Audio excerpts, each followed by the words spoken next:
Bon, suite à mes références en secret, dont les deux premières ne sont citées que par le nom seulement, et en tout hâte, en marchant dans la rue, par une pulsion inexplicable, en allant vers une rendez-vous avec Oshima, peut-être, et son contexte, restait non développé. Une acte à franchise, mais comme lapsus un acte manqué qui restera à jamais un signe. Alors que c'est publié deux, trois phrases. Sinon, cette intervention du 10 mai 2024 en écrit, ici même, que je développe aujourd'hui, ce jour du 3 juin. Alors, restons dans le silage de nos ancêtres. Je vous avais déjà confié des deux, à savoir maintenant la théologie de la grâce et de la générosité d'Attila d'Alexandrie. Et très noble, très lombardien, un certain dénommé Clément Brentano, avec son monumentale allégorie ou ironie dite romantique, retenue dans les limites d'une fable trop longue qui tient comme essai dans le genre, le lieu d'une tragédie grecque, ni plus ni moins, selon moi, mais tournée à une farce figée, tordant les entrailles du lecteur trop inclin à l'affliction quand on écrit avec la froideur descriptive de la génie de la langue allemande.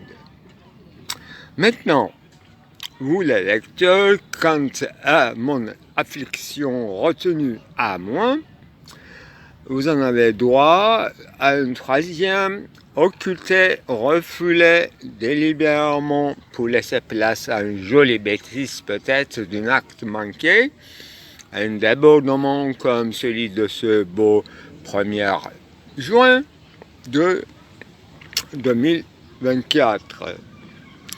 Comme si un sillon ou une rafale d'anticyclone des steppes d'Asie m'engloutira ou m'ensevelir dans ces sables ou cendres.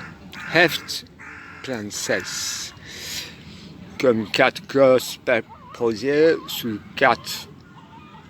haute 4 causes qui va allonger le grand enseignant, comme on dit, d'Aristote, par Averroès et ses compagnies, ou une baiseille, donc, pour ne pas nommer nommément Aristote, comme le grand dénominateur commun dans ce genre de littérature.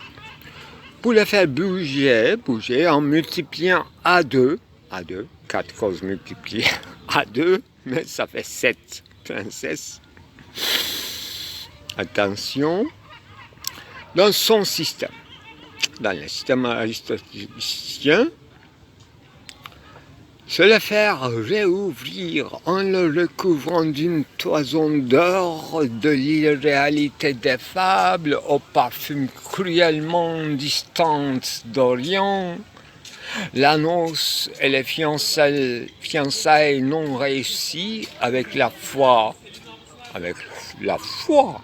islamique, seulement pragmatique de l'islam, dont j'avais un film sous ce titre hier, à Aïb Sultan.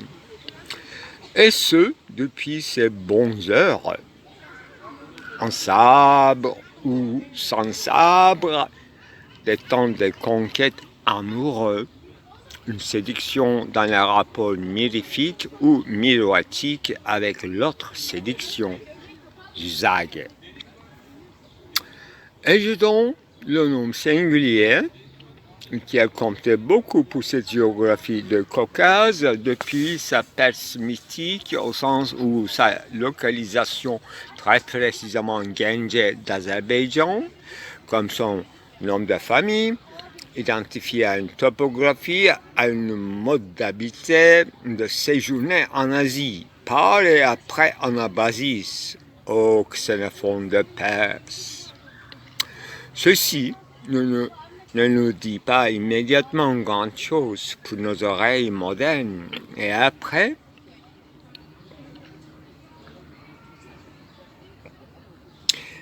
les grands partages distributifs des lieux. Hier, je parlais de justice distributive. Justice distributive et réparative, c'est deux distinctions aristotéliciennes. Alors qu'ici, maintenant, je parle après-guerre en Asie. Après les guerres de partage, distributif des lieux, des 4 points cardinaux, das Gewicht ou les quadruples racines de la représentation chère à Foucault, donc avant la Renaissance, qui n'a d'autres soucis ou connaissances que Foucault lui-même, les modalités et les frivolités des directeurs de conscience de City Directoire avant et après la Révolution, avec ses passages imperceptibles de l'école laïque, encore de plus en plus en répétition historique des histrions, dont la campère des couvents et des congrégations détruites physiquement à Paris. Alors que nous, à Istanbul, nous rebâtissons les moindres ruines de mesquitos effondrées ou font-elles écrouler dans les années 40 par le régime anticlérical, républicain, à volonté laïque, mais bien avant là, même pas déportation, au sens étroit du terme, dans une nuit obscure d'automne. Qui resta jamais Geheimnis à Galata ou à Kumkapi, la nuit, non pas des innocences, la nuit des saccages des biens des minorités dites non musulmanes, le pogrom de la nuit de 6 et 7 septembre, qui n'a absolument rien à voir avec notre propos, avec Gengelini's amis. Dans cette belle, humble nuit de septembre, à Istanbul cosmopolite, d'automne,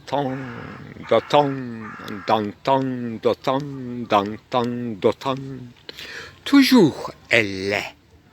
Istanbul toujours cosmopolite, elle l'est. La fille de Babozumou, vintage, la fille de vintage, non pas 20 ans, vintage. Après Alexandrie Éthène, le lieu de passage des peuplades hellénisées, par la force des choses. Disions-nous, qui n'ont aucun effet sur nous, d'autres que nos mens, intelligence, nos mens en ruine. Aucun impact que sur nos mens en ruine. Comme dit Nietzsche, pêle-mêle pour l'homme moderne, pour l'esprit de l'homme moderne, dans la volonté de puissance. Ou un jeune moyette, c'est-à-dire moi-même, comme autrui, ramasse les Krikjats, les trésors de la guerre. En turc, Ganimet en ottoman. En langue et pratique conquistateur ottoman des guerres, Harici, qui veut dire externe, les guerres externes. C'est seulement dans les guerres externes qu'on peut avoir des trésors de guerre, c'est-à-dire Ganimet en ottoman. qui sollicite les masses jeunes, Ganymède, 13 heures de guerre, sollicite les masses jeunes pour d'autres conquêtes. Envie de nouveaux horizons à l'osiveté, au loisir, au pur plaisir de suprématie. Pour se négocier son désir, non pas sur la place publique, mais dans la champ de bataille à l'étranger. Donc, au pur plaisir de suprématie qui se mesure en temps glorieux de guerre des mercenaires, le désir se mesure, se compare en temps glorieux de guerre des mercenaires. C'est très important. Je parle bientôt de Xénophon et Anabasis, mercenaires. En Caucasie, dont le seul vocable résume l'histoire. Quel vocable? Ganymède. En général. Résume l'histoire. En général, un seul vocable, ce pauvre Ganymède entre guillemets. Seul vocable. Futur esclave dans des enclaves aux couches de Levant. C'est une unité dans l'armée ottomane. Dans la couche de Levant, braveurs, marins, corsaires, assagis par l'islam. Donc ex-corsaires, Barbaros et la compagnie. Là où, dans les steppes ou déserts, il n'y a même pas de champs de coton pour l'esclave ou pour l'esclavagerie. Il n'y a pas de lieu de travail. Ni vignobles notables, autres que ceux des ecclésias d'orthodoxes. En congrégation confraternelle que par le mariage, brother-in-law, la religion d'un neveu germain, celle de l'islam, contre la religion du père, qu'est le judaïsme, et celle du fils, qu'est le christianisme. Oh, cher Sarkis, le plasticien de notre temps, un artiste arménien d'origine de Byzance, donc Istanbul, vivant ou mort en diaspora, que je connais personnellement, qui a réalisé obstinément une série d'œuvres en installation dénommée Kriegschatz. C'est dans les années de Fluxus. Comme des quasi-objets trouvés dans l'histoire proche. Bien avant de connaître moi-même la doctrine de Marcel Duchamp, dont j'ignorais jusqu'à cet après-midi ce coup de pouce par Jean Cocteau à Marcel Duchamp aux États-Unis. Je ne connaissais pas ce petit détail. Relaté par Gunesh de Cinémathèque retrouvé en Oedipe à Cologne. Ce n'est qu'une ironie. Gunesh travaille dans la Cinémathèque d'Istanbul. Donc, retrouvé en Oedipe en Cologne, l'ami récent qui a une écoute et la saisie profonde dans la connaissance. Je la dois à cette journée des femmes. Première connaissance rencontre le 8 mars, où je cherchais ce jour-là la trace et les liens de Cahide Songhou, première actrice du cinéma républicain turc, avec Muhsin Ertuğrul, qui est régisseur et l'homme de théâtre très connu. Donc, c'est notre deuxième acte manqué avec Güneş. Par et sur une signe volatile qui passe un peu partout, que je lui ai expliqué toutes mes théories en 3 heures, comme une passe-partout adorable, c'est-à-dire accessoire de mobilité. Passe-partout, paragonal, etc. On passe. Bien, bref, je n'aime pas trop être trop longue. Ma troisième référence, c'est Genjeli Nizami. Ou, comme ça, si ça vous sied, vous pouvez l'appeler Nizami de Genji ou Gentil. Comme l'un des tomes de Somnum Theologicum de Thomas d'Aquin. Gentil, Genji, je ne suis pas sûr s'il y a une affinité. Sinon, Genji en turc veut dire le jeune, une ville qui s'appelle d'une éternelle jeunesse. C'est fantastique, c'est fabuleux. L'avions-nous à jamais délecté? Attendez. Il y a il y a eu une transformation extraordinaire dans l'écran et je commence en touchant l'écran faire des dessins, des peintures et toute mon écriture. Après clic chat, alors je continue le dessin, je vais vous montrer. Ça va être très joli et rapide, ne vous inquiétez surtout pas. Un peu de cheveux, un visage, voilà. Voilà, très joli. Si je l'enregistre, alors mon texte sera complètement perdu.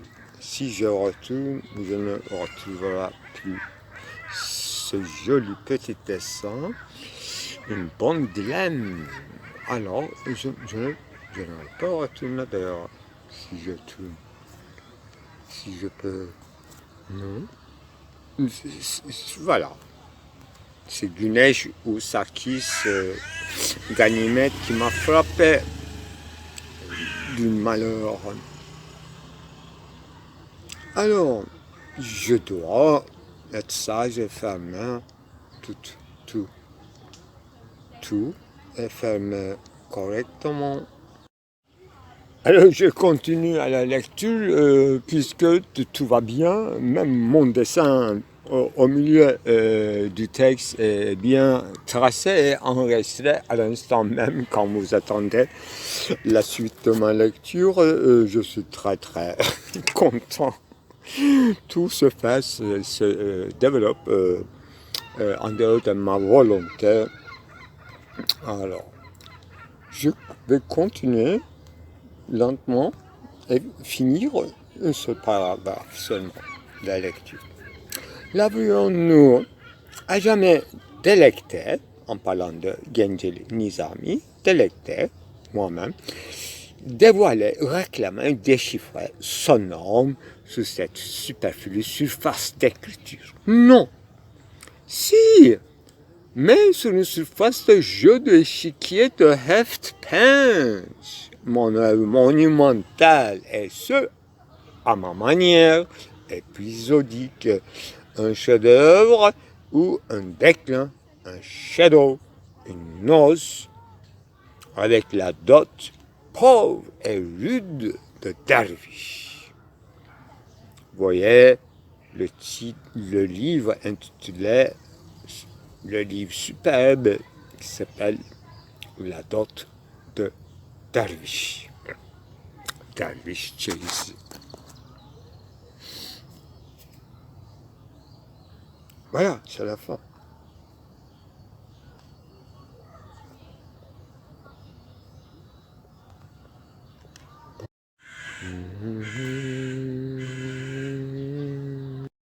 Ah, sans oublier, en fait, la liberté, c'est une question de chien.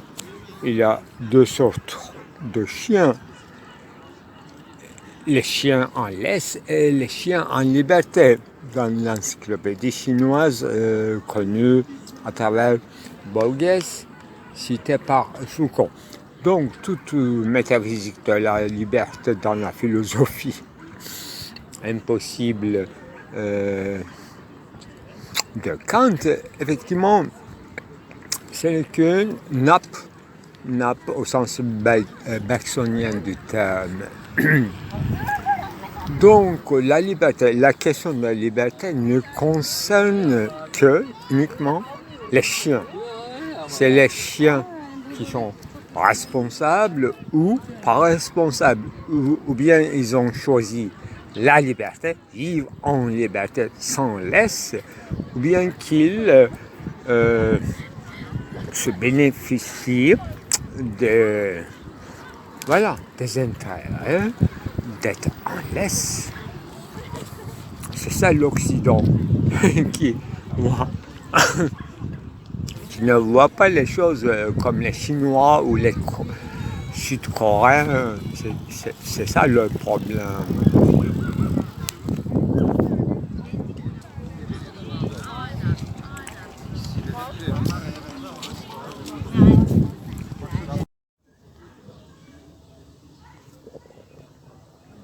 Alors, suite à mes références en secret, un essai.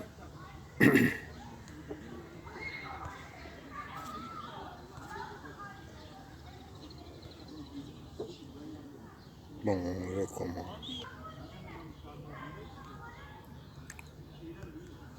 Suite à mes références en secret, dont les deux premières ne sont citées que par le nom seulement, et en toute hâte, en marchant dans la rue, vers un rendez-vous avec Simon et sans contexte non développé, un acte affranchi comme une lapsus qui resterait à jamais insigne si non, cette intervention de 10 mai 2024 que je développe ce jour du 3 juin. Restons dans le silage de nos ancêtres. Je vous avais déjà confié deux, à savoir. Alors il faut que je me calme, la gorge.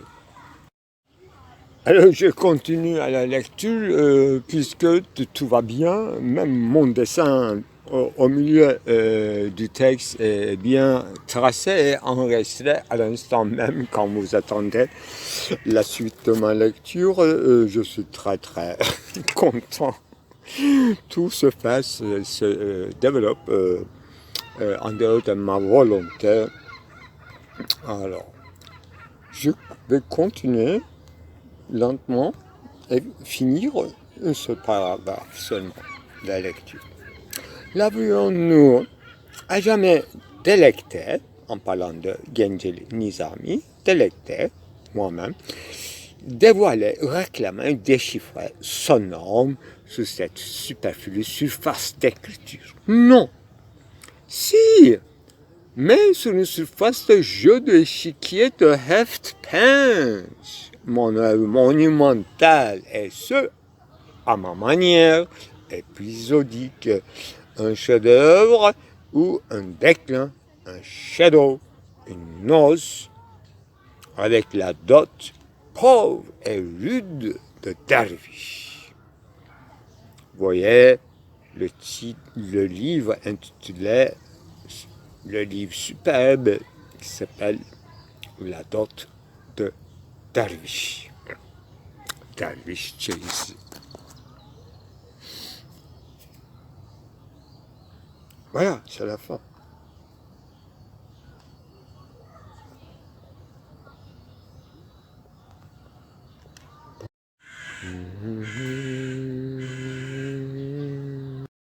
Ah, sans oublier, en fait, la liberté, c'est une question de chien.